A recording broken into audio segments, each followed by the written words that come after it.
Friends, welcome to Telugu M Tech trader. ఇప్పుడు market చూసుకున్నట్టయితే 3 గంటలు అవుతుంది. సో నాకు ఈరోజు ఒక మ్యారేజ్ ఫంక్షన్ ఉండడం వలన ఎర్లీ మార్నింగ్ వీడియో తీయటం కానీ సెటప్ చేయటం కానీ ఏమీ వీలు పడలేదు.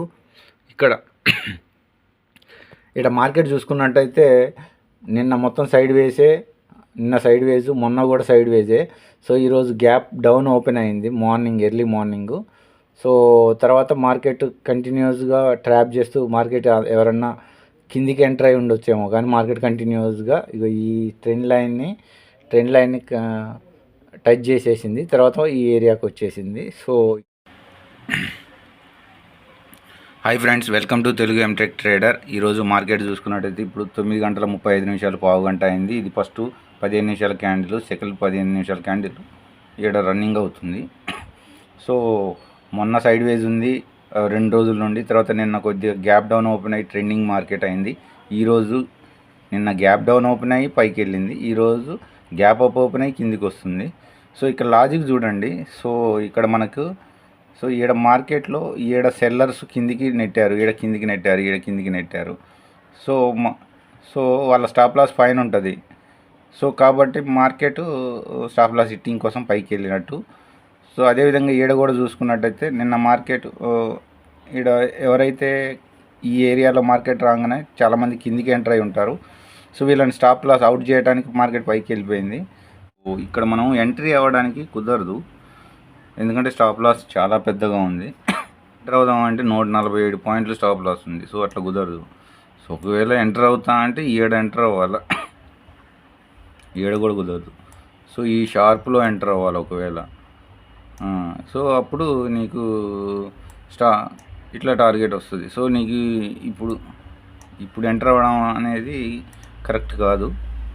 సో అప్ సైడ్ తీసుకుందాం అనుకున్నా కానీ సో ఈ ఏరియాలో ఏమన్నా తీసుకోవడానికి ట్రై చేయొచ్చు. ఇక్కడ 30 పాయింట్లు. సో స్టాప్ లాస్ ఈ ఏరియాకి పెట్టుకోవచ్చు. ఇంకా మార్కెట్ కిందికి వచ్చిన తర్వాత సో ఇక్కడ 30 పాయింట్స్ ఈ ఏరియాకి ఈ విధంగా చేసుకోవచ్చు. కొద్దిగా మార్కెట్ ఇటు వచ్చిన తర్వాత ఫుల్ బ్యాక్లో ఇక్కడ ఎందుకు అని అంటే ఇక్కడ మనకి సెంట్రల్ పివోట్ రేంజ్ సపోర్ట్ అనేది ఉంది ఇక్కడ. కాబట్టి ఇక్కడ సపోర్ట్ తీసుకుంటుంది అనే ఉద్దేశంతో మనం కొద్దిగా అప్ తీసుకోవచ్చు.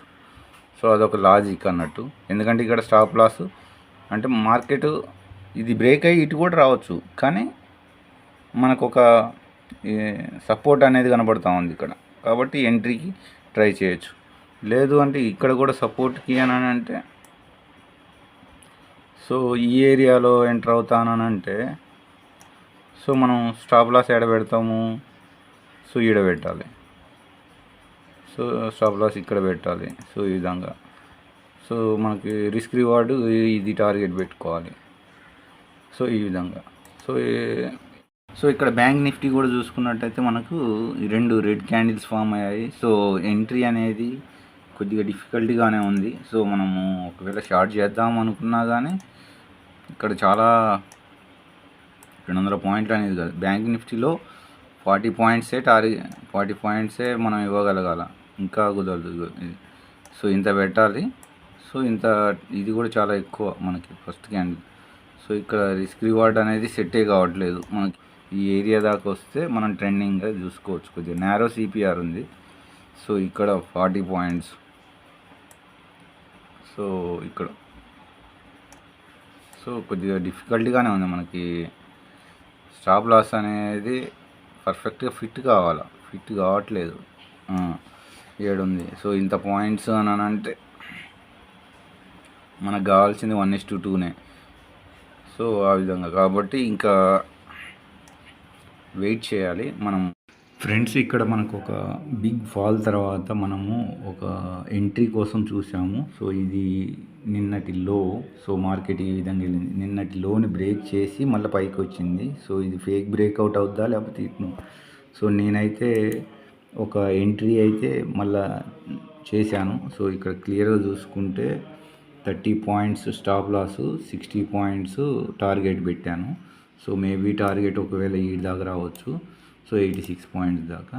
కానీ ఇది ఇక్కడ మనకు చూసిన సెంట్రల్ పివోట్ పాయింట్ ఏంటంటే నేరోగా ఉంది కాబట్టి బ్రేక్ డౌన్ ఇచ్చింది, ట్రెండింగ్ మార్కెట్ ఉంటుంది అనేది అర్థమైంది. సో ఇక్కడ సో దీన్ని బట్టి మనం ఇక్కడ క్లియర్గా చూసుకున్నట్టయితే సో ఇది క్లియర్గా ఒక మనకు వ్యూ అనేది అర్థమైపోయింది. సో ఇక్కడ నేను 2400 సిఈని సెల్ చేశాను, తర్వాత 22,500 సిఈని బై చేశాను ఎడ్జింగ్ కోసమని. సో ఇది మనము రిస్క్ రివార్డ్ కోసమని ఇప్పుడు ఎంటర్ అవ్వడం జరిగింది. సో ఆల్రెడీ బిగ్ ఫాల్ జరిగిన తర్వాత ఇక్కడ so logic simple friends. So ఇక్కడ ప్రీవియస్ డే లో అనేది ఇది ఒక సపోర్ట్గా ఉంటుంది, కానీ ఇది సడన్గా దీన్ని బ్రేక్ చేసింది. సో నేను ఇక్కడ ఒక ఈ హై టు ఈ లో చేసుకుంటే సో ఇక్కడ క్లియర్గా ఇది 50%, ఈ క్యాండిల్లో 50%ని బ్రేక్ చేసి ఇటు వచ్చింది అని అంటే రివర్స్ అవుతున్నట్టు. సో ఆ లాజిక్ తోటి 30 పాయింట్స్ నేను ఒకవేళ ఇటు వచ్చేసిందంటే 50% క్యాండిల్ని బ్రేక్ చేసిందంటే బై సైడ్ వస్తున్నట్టు, లేదు అని అంటే ఇటు వస్తున్నట్టు అన్న ఉద్దేశంతో నేను 30 పాయింట్స్ని స్టాప్ లాస్ పెట్టాను. సో ఇక్కడ క్లియర్గా చూసుకుంటే మనకి అవకాశం అనేది ఉండాలి. సో చూద్దాము. సో ఇక్కడ క్లియర్ టార్గెట్ అయితే రావాలి. సో చూద్దాం మనము. సో 5 మినిట్ క్యాండిల్ తోటి టార్గెట్ అయితే వస్తుందో లేదో చూద్దాం. సో ఇక్కడ మనం అనుకున్నట్టుగానే బేర్ కాల్ స్ప్రెడ్ తీసుకున్నాము. సో మనకైతే 147 రూపీస్ ప్రాఫిట్ కనబడుతుంది. సో ఇక్కడ 11 గంటల టైంలో మనము ట్రేడ్ తీసుకున్నాము. ఎందుకు అని అంటే ఇక్కడ మనకు ఒక వ్యూ అనేది 30 పాయింట్ స్టాప్ లాస్ అనేది ఇక్కడ ఎక్కడ కనపడలేదు. సో అదొక ప్రాబ్లం అయింది, అందుకే లేట్ ఎంట్రీ. ఆల్మోస్ట్ 300 పాయింట్లు పడ్డది, 300 పాయింట్లు. సో ఇక్కడ 300 పాయింట్లలో ఇది చూసుకున్నట్టయితే ఇది ఒక్క క్యాండిలే 110 పాయింట్స్ క్యాండిల్ ఉంది. సో ఇక్కడ మనకైతే చూద్దాము. సో ఎట్ సైడ్ ట్రాప్ చేస్తుందో. మూమెంటం అయితే డౌన్ సైడే ఉంటుందని వ్యూ తీసుకున్నాను. చూద్దాం. రెసిస్టెన్స్గా ఫేస్ అవుతుంది అని, ఇది సపోర్ట్గా ఉంటుందని. కానీ ఇక్కడ చూసుకున్నట్టయితే ఇది స్టాప్ లాస్ హిట్ అయింది, దీన్ని బ్రేక్ చేసేసింది, స్టాప్ లాస్ హిట్ అయింది అంటే ఇది సపోర్ట్గా ఫామ్ అయింది. సో సపోర్ట్గా ఫామ్ అయింది. సో మనకి ఇక్కడైతే స్టాప్ లాస్ హిట్ అయినట్టే చూసుకుంటే ఇక్కడ 1200 లాస్ కనపడుతుంది. సో ఇక్కడ మనమైతే దీన్ని క్లోజ్ చేద్దాము. సో ఎగ్జిట్ చేద్దాము. సో స్టాప్ లాస్ హిట్ అయినట్టే.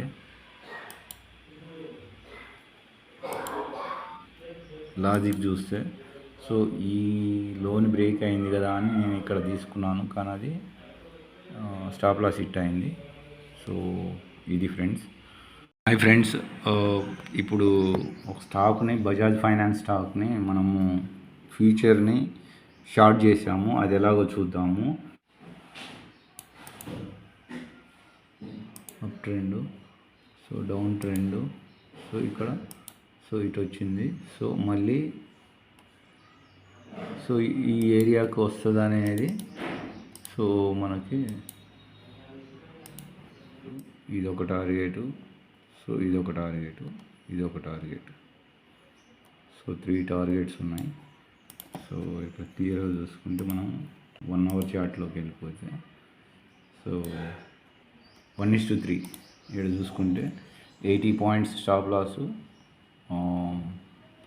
230 పాయింట్స్ టార్గెట్ పెట్టుకున్నాము. సో మార్కెట్ ఈ ఏరియాకి వస్తే టార్గెట్ తీసుకోవచ్చు. సో ఇది ఒక సెకండ్ టార్గెట్, సో ఇది ఒక థర్డ్ టార్గెట్. సో చూద్దాము మార్కెట్ ఇది ఇక్కడికి వస్తుందా లేదా అనేది. సో మనం అయితే ఎంట్రీ అయితే తీసుకున్నాము. సో ఇక్కడ చూసుకున్నట్టయితే మనము సో బజాజ్ ఫైనాన్స్ 7,324ని షార్ట్ చేసాము, సెల్ చేసాము. సో మార్కెట్ అయితే ఇప్పుడు 7,318 ఉంది. సో మనకైతే ప్రాఫిట్ అయితే రావాలి, చూద్దాము. ఇది ఒకటి ఫ్రెండ్స్. ఇక్కడ 2:54 అవుతుంది. సో ఇక్కడ మనకు మార్కెట్ చూసుకున్నట్టయితే ఈ ఏరియాలో వి షేప్లో రికవర్ అయింది. సో మార్కెట్ ఇక్కడ నుండి కింద పడ్డది. సో ఇక్కడ మనకు ప్రీవియస్ డే హై, నిన్నటి హై, మొన్నటి హై ఉంది. సో ఇక్కడ నుండి సపోర్ట్ తీసుకొని పైకి వెళ్తుందా అనేది తెలియదు. సో బ్రేక్ డౌన్ అయింది, కానీ ఇక్కడ మనం ఎంట్రీ తీసుకోవడానికి కుదరలేదు. మనకి రిస్క్ రివార్డు ఫిట్ కాలేదు. సో సపోజ్ ఇక్కడ మనం ఇక్కడ ఎంటర్ అవుతున్నాం అంటే ఇది స్టాప్ లాస్ ఎక్కువ అయిపోతుంది.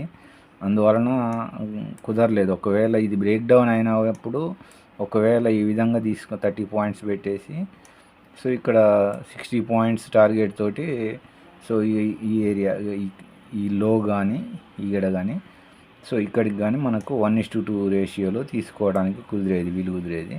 కానీ మనకు అవుట్ అయింది. తర్వాత మళ్ళీ రీట్రేస్ చేసేటప్పుడు మళ్ళీ ఇక్కడ ఎంటర్ అయ్యాను ఈ ఏరియాలో. ఎందుకు అంటే ఇది నిన్నటి లో, ప్రీవియస్ డే లో సపోర్ట్గా ఉంది. ఆ సపోర్ట్ని బ్రేక్ ఇచ్చింది. సో ఇక్కడ ఎంటర్ అయ్యి నేను ఇది ఈ కిందిది ఇక్కడ మొన్నటిది సపోర్ట్గా ఉంది కదా, సో ఇది 1:2 రేషియోగా ఇక్కడ ఎంటర్ అయ్యాను. కానీ ఇక్కడ క్విక్గా ఎంటర్ అయ్యాను, కానీ ఇటు కిందికి రాకుండా పైకి వెళ్ళిపోయింది. సో స్టాప్ లాస్ హిట్ అయింది. సో ఇక్కడ చూసుకుంటే ఇది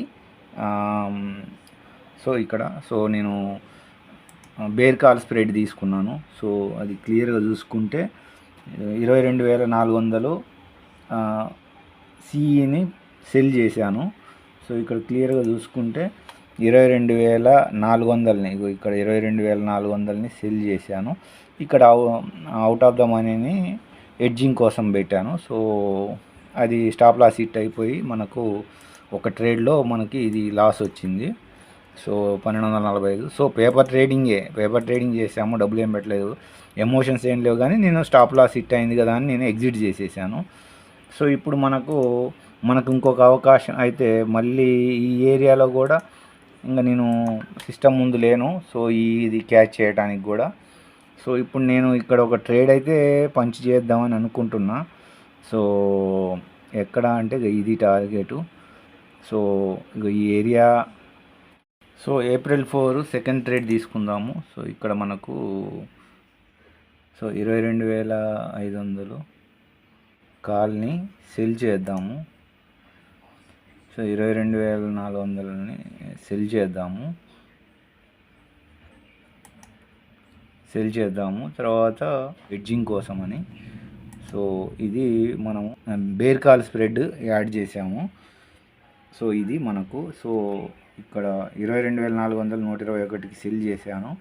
సో 22,550 రూపాయలది ఎడ్జింగ్ కోసం అని యాడ్ చేశాను. సో ఇక్కడ క్లియర్గా చూసుకుంటే ఇది ఇక్కడ 22,400ని సెల్ చేశాను కిందికి వస్తుందని మార్కెటు. సో 22,550ని ఎడ్జ్ చేశాను.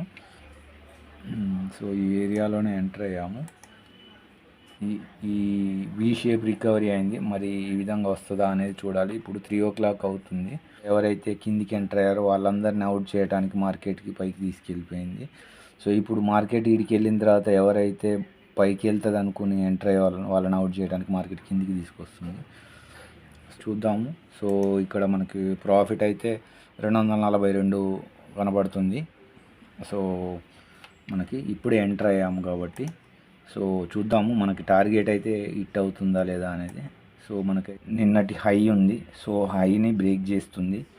సో ఇక్కడ మనకు సెంట్రల్ పివోట్ పాయింట్ కూడా ఉంది. సో ఈ సెంట్రల్ పివోట్ పాయింట్ దాకా వస్తుందా అనేది చూడాలి. సో ఈ ఏరియా దాకా అయితే ప్రాఫిట్ అయితే కనిపిస్తుంది 1355. సో ఇందామని సెల్ చేసాము కాబట్టి చూద్దాము ఇంకొక. సో ఫస్ట్ ట్రేడ్ ఇక్కడ మనకు స్టాప్ లాస్ హిట్ అయింది. సో మనకు 1200 లాస్ వచ్చింది. సో ఇది కవర్ అవుతుంది. సో మనకి క్లియర్గా చూసుకున్నట్టయితే సో ఇక్కడ నిఫ్టీ చూసుకున్నట్టయితే మనకు ఇది ఒక సపోర్ట్గానే యాక్ట్ చేస్తుంది. ఫస్ట్ రెసిస్టెన్స్గా ఉంది, బ్రేక్ చేసింది, మళ్ళీ పైకి వెళ్ళేసి సపోర్ట్గా యాక్ట్ చేస్తుంది. సో దీన్ని బ్రేక్ చేస్తే మనకు ఒక చిన్న ఫాల్ ఈ ఏరియా వరకు వస్తే మనకు టార్గెట్ హిట్ అయినట్టే. సో మనకు ఒక చిన్నపాటి ప్రాఫిట్ అయితే వస్తుంది. సో ఇక్కడ చూద్దాము. సో ఈ ఏరియా సో ఫ్రెండ్స్ ఇక్కడ క్లియర్గా చూసుకున్నట్టయితే మనకు సో ఇది స్టాప్ లాస్ హిట్ అయింది. సో ఇక్కడ క్లియర్గా చూసుకుంటే ఇది హ్యామర్ క్యాండిల్, బుల్లిష్ క్యాండిల్ అనుకోవాలి. కిందికి ఇది బ్రేక్ ఇచ్చింది. ఈ లోని ప్రీవియస్ డే లోని బ్రేక్ చేసింది. మళ్ళీ ఇమ్మీడియట్గా బయర్స్ యాక్టివేట్ అయిపోయి మార్కెట్ని పైకి తీసుకెళ్ళిపోయారు. సో ఈ ఒక్క క్యాండిల్నే మనం హ్యామర్ అనొచ్చు, హ్యామర్ క్యాండిల్. సో ఇది బుల్లిష్ సిగ్నల్గా ఇచ్చింది. సో ఒకవేళ ఈ రెండింటిని కలుపుకున్నాం అనుకో, సో దీన్ని ఎన్గల్ఫ్ చేసింది. ఇక్కడికి వచ్చిన తర్వాత బయ్యర్స్ కంప్లీట్గా ఎన్గల్ఫ్ చేశారు. సో ఈ రెండింటి క్యాండిల్ని కలిపి మనము బుల్లిష్ ఎన్గల్ఫింగ్ క్యాండిల్ అనొచ్చు. మార్కెట్ బైకి వెళ్తుంది అనే సిగ్నల్ని కూడా మనం ఈ రెండు క్యాండిల్స్ ద్వారాగా ఐడెంటిఫై చేసేసి నెక్స్ట్ మనం ఇక్కడ స్టెప్ తీసుకోవచ్చు మార్కెట్ పైకి వెళ్తుంది అనే ఉద్దేశంతో. సో ఇదొక ఐడెంటిఫికేషన్. నెక్స్ట్ ఇక్కడ మనకి క్లియర్గా చూసుకున్నట్టయితే ఇక్కడ క్లియర్గా మార్కెట్ పైకి వెళ్ళిన తర్వాత సెల్లర్స్ యాక్టివేట్ అయ్యారు మార్కెట్ని కిందికి తీసుకురావడానికి. సో ఇక్కడ షూటింగ్ స్టార్ అంటారు దాన్ని, లేదంటే ఇన్వర్టెడ్ హ్యామర్ అంటారు. సో మార్కెట్ ఈ సిగ్నల్ ద్వారాగా నెక్స్ట్ ఈ సో మనకు ఇంకా 1 అవర్ తర్వాత అంటే ఇది 15 మినిట్. సో నెక్స్ట్ 1 అవర్ తర్వాత మార్కెట్కి ఈ ఏరియాకి వచ్చింది. కానీ ఇక్కడ నెక్స్ట్ ఒక ట్రెండ్ లైన్ చూసుకున్నట్టయితే దాని సరిగ్గా రెస్పెక్ట్ ఇచ్చి ఈ ఏరియాలో మళ్ళీ మార్కెట్ కిందికి వచ్చింది. సో మనము దీన్ని ఇన్వర్టెడ్ షూటింగ్ స్టార్ కానీ ఇన్వర్టర్ హ్యామర్ అని మనం దీన్ని గుర్తించుకోవచ్చు. అదేవిధంగా మనం ఇక్కడ ఒక ట్రేడ్ని తీసుకోవడానికి ట్రేడ్ లాజిక్ని ఇక్కడ 30 పాయింట్స్ స్టాప్ లాసు. సో ఈ ఏరియాలో ఎంటర్ అయ్యి 60 పాయింట్స్ టార్గెట్గా మనము ప్లే చేయొచ్చు. సో అది ఫ్రెండ్స్, మీకు కంటెంట్ నచ్చినట్టయితే లైక్ చేయండి, షేర్ చేయండి, సబ్స్క్రైబ్ చేయండి. అదేవిధంగా మీకు ఏమైనా డౌట్స్ ఉంటే కామెంట్ బాక్స్లో పోస్ట్ చేయండి. సో మనము అనాలిసిస్ ట్రై చేస్తున్నాము, డిసిప్లిన్గా రిస్క్ రివార్డులో ఎంట్రీ తీసుకోవడానికి ఫాలో అవుతున్నాము. ప్రాపర్ ఎంట్రీ అనేది very very important risk management.